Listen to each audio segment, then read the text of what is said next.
ang panahon. Iisa at nakatatak ang kauna-unahang himpilan sa paghahatid ng serbisyo publiko at balita. Ito ang Radio Mindanao Networks. Higit 6 na dekada sa paglilingkod sa masang Pilipino. Sa Metro Manila, ito ang Dzxl 558 Radyo Trabaho, ang inyong gabay sa hanap buhay. Dzxl Pulso ng Metro! 40 minutos po makalipas ang alas 12 ng magandang tanghali mga kasama. Diretso po tayo sa Palasyo ng Malacanang para sa virtual press conference ni Secretary Harry Roque at nasa linya po natin ngayon si Dzxl Radyoman 4, Angel Ronquillo. Yes, Radyoman Rod, itong si Presidential Spokesperson Secretary Harry Roque ay nasa Davao City. Okay, nasa Davao pala siya. Ay nagkaroon ng Talk to the Nation itong si Pangulong Rodrigo Duterte. Kanina nabanggit niya yung ilan sa mga highlights doon sa nangyaring Talk to the Nation ni Pangulong Rodrigo Duterte kagabi. At yun nga, kabilang nga dyan yung paglalabas ng sama ng loob ng Pangulo dito nga kay VP Lenny. Dahil nga iginigit na itong si VP Lenny na kailangan itong mga bakuna ay aprobado netong ang HTAC. Pero ayon kay Spokes, base na rin sa Universal Health Care Law, ay ito ay recommendatory lamang at hindi mandatory. Kasama din ni Spokes sa kanyang briefing, itong si DOJ Undersecretary Adrian Sugay. Ito'y kaugnay naman doon sa siyam na aktivista na napatay sa kalabarsyon nitong weekend. Mga kasama, pakinggan pa natin ang nagpapatuloy na press conference.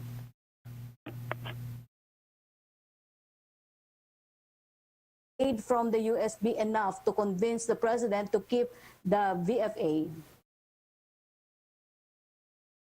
Kampante po ako na nakita na po yan ni Presidente at alam naman po ni Presidente ang mga pangangailangan natin pagdating sa military hardware. No?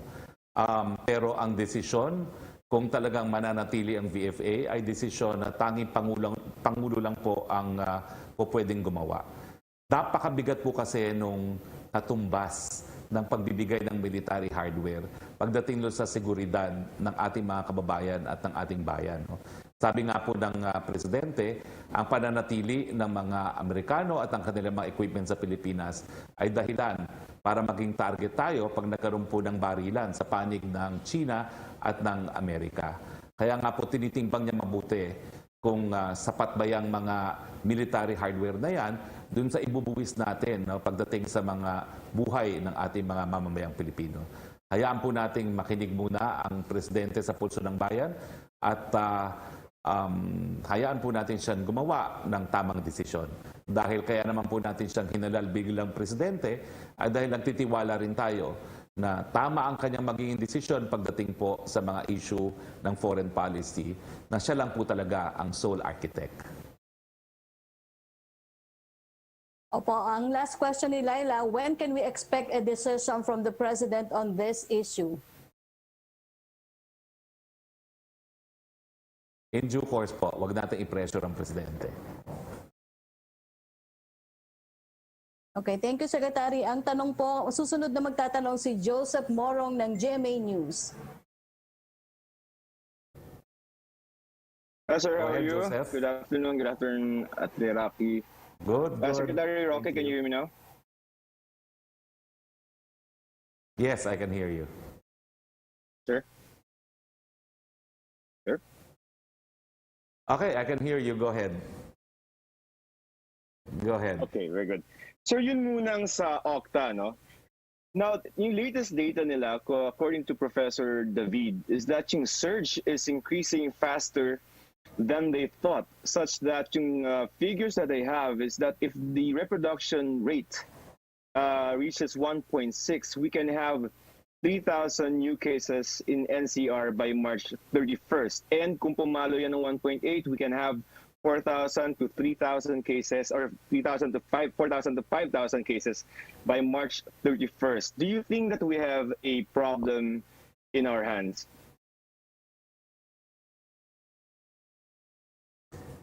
Let me correct you, wala pong sariling datos ang Okta. Binabase po nila yan sa datos ng Department of Health. Okay? Binabasa po nila yung datos ng Yes, in their department. analysis of the data. Now, tama pong interpretasyon nila pagdating po doon Correct, sa... Oo, yes, no. So, tama po ang basa nila na kung mananatili itong ganitong positivity rate, posibleng umabot sa ganyang karaming mga kaso. Pero una-una, ang positivity rate naman po nagbabago araw-araw, no. So, kinakailangan bantayan natin kung mananatiling ganitong kataas ang positivity rate, no. Pangalawa, hindi lang naman po dami ng kaso ang basihan para tayo po magbago ng quarantine classification. Mas importante pong tignan natin yung healthcare utilization rate. Sa ngayon po, nasa 60 hanggang 65% pa rin po ang available ng mga ICU beds natin, isolation beds, at saka yung isolation ward facilities natin. Ibig sabihin na nating dadami ang kaso, mga 2 to 3% lang naman po ang mangangailangan ng pag-hospital. Habang hindi po na-overwhelm ang ating mga hospital, patuloy pa rin po tayo ng mask, hugas, iwas, at ng bakuna para naman po tayo po ay makapaghanap buhay. Mahirap po talagang isarado muli ang ekonomiya, pero ito po yung ating pinaghandaan kung bakit tayo nag-ECQ at nawala ng hanap buhay sa mahabang panahon din. Kaya po natin yan, ingat buhay para sa hanap buhay. In other words, sir, you don't see this as a problem? Well, problema po talaga na tumataas at kagabi nga po, nagpakiusap ang ating presidente, paintingin natin yung mask, hugas, iwas at bakuna. No? At nananawagan po talaga tayo, mga kababayan, kung nais nating patuloy na makapaghanap buhay, kinakailangan mask, hugas, iwas at bakuna. Mm-hmm. Sir, si Dr. Dairit yesterday said that probably the reason for the increase is not so much the new variant, but number one, it's the increased mobility, and number two, a drop in the compliance. Now, yung IATF has issued in the past several resolutions relaxing yung ating mga quarantines or even yung mga businesses. Now, are we reconsidering yung resolutions ng IATF with regard to maybe the cinema, yung mga pagbubukas sa mga tourist spots, pag-allow sa mga provincial buses in light of the increase in our cases because of mobility and a drop in a compliance to or with the minimum health protocols? I cannot second guess po kung ano maging desisyon ng IATF being a collegial body. No? Ang susunod na pagpupulong po ay Thursday. Pero ulitin ko lang po, ito po ang dahilan kung bakit pinaghandaan natin ito. No? At ngayon naman po, habang meron tayong sapat na kakayahan para gamutin ang mga lubhang magkakasakit, patuloy pong panawagan natin, minimum health standards, nang sa ganon, tayo po'y patuloy na makapaghanap buhay dahil marami na po talagang nagugutom dahil po sa mga lockdowns. All right. So just one last point on the HTAC. Si Secretary Duque said, number one, that yung mga donations, and you're saying this also, you said this before, na donations are not, does not require yung HTAC positive recommendation. But Secretary Duque said last night that with as far as the Sinovac 1 million doses, the HTAC or the DOH legal team had to ask for a positive recommendation. Now, question is, moving forward, will we require a positive HTAC recommendation for the vaccines that we are going to buy in the future? Like, for example, you said we've signed a supply agreement with Moderna and we're buying that, right? Well, I don't think there's any issue here because while I am the principal author of the law, and as you know, gines din natin dito si Dr. Ernesto Padilla at si Dr. Butching Paterno, who were my advisors when we were drafting the Universal Healthcare Law, and they were also of the same opinion na hindi talaga katungkulan ng HTAC to second guess and to repeat the process that has already been undertaken by the FDA para ideklara na ligtas at epektibo ang isang bakuna. Wala naman pong issue because the HTAC also had a positive recommendation for Sinovac. Ang sinasabi ko po as author of the law, Hindi po kinakailangan ang approval ng HTAC para gumamit ng mga bakuna in a situation na meron tayong pandemic and in a situation na wala pa po talagang kahit sinong bakuna ang nakakaabot sa stage 4 clinical trial. Pero ibinibigay din naman po yan ng HTAC kaya wala tayong problema. Okay, so the answer to the question is that in the procured vaccines, will we require the HTAC recommendation?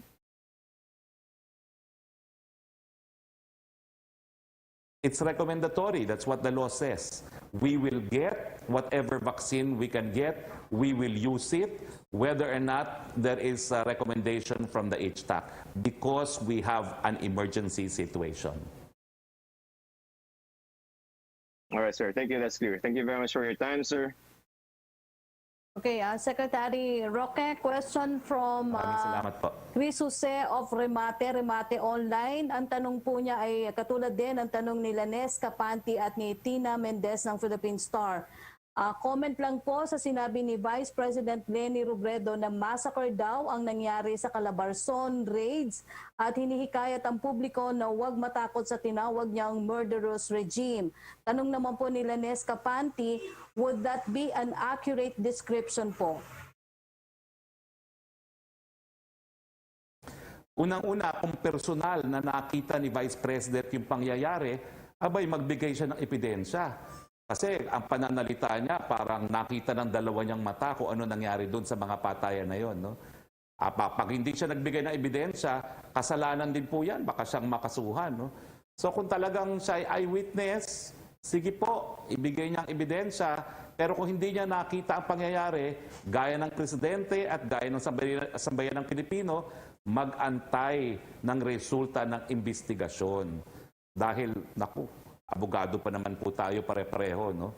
It's an issue of fact at kapag merong krimen na nangyari, talaga naman po ang unang ebidensya na i-offer natin sa hukuman kung merong kasong maisasampa ay yung investigation report ng ating kapulisan. So kung ano man ang conclusion ni Vice President Robredo, kung wala siya doon sa mga pangyayaring yon, as usual, laging mali ang ating Vice President. Okay. Yung tanong po ni Lenesca Panti, considering daw po the spike in COVID-19 cases, is the government still considering easing quarantine restriction within the month? Is there a need to deploy cops and soldiers anew to implement quarantine protocols? Lahat naman po ng datos ay binabantayan ng inyong IATF. Sa ngayon po, mababa pa po ang ating utilization ng healthcare utilization. Kaya po, meron pa po tayong kapasidad na gamutin ang mga seryosong magkakasakit. So, sa ngayon po, walang dahilan para baguhin ang quarantine classification. Pero, patuloy pong panawagan natin, mga kaibigan, hindi po pwede na pataas ng pataas ang mga kaso ng COVID-19. Alam ko po, pagod na kayo na magmask, hugas, iwas at magbakuna at mag-iisang taon na nga. No? Pero konting antay na lang po yan dahil nagsimula na nga po tayo ng ating pagbabakuna. Konting tiis na lang po, konting tiis na lang po at meron ng solusyon dito sa ating pandemya. Okay, thank you, Secretary. Ang susunod po magtatanong via Zoom, si Melo Acuña ng Asia Pacific Daily. Good afternoon, Secretary. The economic managers Go report ahead, Melo. that about 270,000 jobs were created with this slight or this slow but sure reopening of the economy. Yung po bang bilang na ito ay sasapat kung ihambing sa posibleng peligro na idudulot kung patuloy na bubuksan ng ekonomiya? Is it commensurate? Is it worth the risk? Secretary? It's more than commensurate po, no? Dahil nakikita natin no, sa presentasyon ni Acting Secretary Carl Chua, no, na napakadami ng namamatay sa ibang mga dahilan bukod sa COVID-19 kung ikukumpira doon sa numero ng mga namamatay dahil sa COVID-19. At napakadami na pong nagugutom, no, kung ikukumpira natin doon sa mga numero na nakakasakit na COVID. At 2 to 3% lang naman po ang mga kaso na kinakailangan ng paghuhospital. Ibig sabihin, Bagamat dapat pa rin natin pag-ingatan ng ating mga sarili laban sa COVID-19, talagang kinakailangan na pong bigyan ng hanap buhay ang mas nakakaraming mga kababayan natin. Yeah, Secretary, meron na po kayang statement ang Malacanang tungkol sa naganap na pagpatay kahapon sa mayor ng Calbayog City. Well, gaya po ng kaso doon sa pagpatay sa Calbayog, no, kinukondena po natin yan dahil ang karapatang mabuhay po ay pinaka-importanting karapatan. No? At nanunumbalik po kami at naalarma na dahil isang mayor pong pinatay, baka ito'y simula na naman, no, ng patayan dahil sa politika sa panahon na papalapit na ang eleksyon. Ang demokrasya po, tao po ang humahalal at ang ating panawagan, hayaan po natin maghalal ang taong bayan sa pamamagitan ng pagpili ng, sa tingin nila, ang pinaka-epektibong mga mamumuno. At saka itong political violence po has no place in a democracy. Kinokondena po natin yan. DZXL. Pulso ng Metro! All right, thank you very much, Secretary Harry Roque. Mga kasama, nasa Davao pala siya, no? Si Secretary dahil sa ginawang address to the nation kagabi, si Pangulong Rodrigo Duterte live mismo po dyan sa may Davao. Opo. So, ayun, patungkol pa rin sa pagtaas ng kaso ng COVID-19, mga kasama, at sa pag-roll out ng bakuna sa ating bansa ang pinag-usapan, at yung pagpatay, no, sa alkalde ng Calbayog kahapon, kagabi. Opo. So anyway, mga kasama, 5 minutos na lang bago ho ang alauna ng magandang hapon, at bago ho tayo magtapos, eto muna ang ating good news. Yung balita na talagang kailangan ng ating mga kababayan habang mga kasama pinapalakas ang immune system, no, ng ating mga kasama dyan. Ako, yung nakakabahala na balita kanina, ang ang nakikita po ng mga eksperto, sa loob mismo ng bahay ang nangyayaring hawaan sa COVID-19. Kasi napakakampante, di ba? Kasi iniisip natin, mga kasama naman namin, pamilya ko naman yan, kasama ko rito sa bahay. Kaya hindi na po, mga kasama, sinusunod pa yung health protocol sa loob ng bahay. Kaya ang nakikita po nila, karamihan dito sa mga nagpositibo ngayon, ay nanggaling mismo sa magkapamilya, pamilya, no, mga kasama. So talagang kailangan talaga, mga kasama dyan, ingatan po, no, ang ating sarili. Dapat wag ho tayo magpakampante, at dapat mayroon din po tayong iniinom dyan na depensa, no, yung pampalakas ng ating immune system. Opo, gaya po ng Xanton Plus Herbal Capsule. Marami na rin po ang umiinom nito ngayon. Xanton Plus Herbal Capsule. Opo, may taglay na antioxidant po ito. Mataas yung antioxidant, at meron din pong anti-tumor properties na tumutulong iwasan tubuan po ng bukol ang ating katawan. Xanton Plus Herbal Capsule, mabibili po sa mga butika.